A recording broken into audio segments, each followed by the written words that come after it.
Need to remove a password from a PDF file? In this tutorial, I'll show you how to remove password protection from a PDF in Adobe Acrobat Pro DC quickly and easily. Follow along to make your PDF easier to access whenever you need it. First, open Adobe Acrobat Pro DC on your computer. Next, open the password-protected PDF file. You'll be prompted to enter the password before you can access the document. Once the file's open, go to the Tools menu and select Protect a PDF. In the Security options, click Remove Security. Adobe Acrobat will ask you to confirm that you want to remove the password protection from the document. Click OK to continue.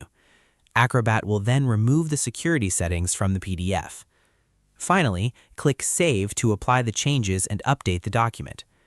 After saving, the PDF will no longer require a password when opened. And that's it.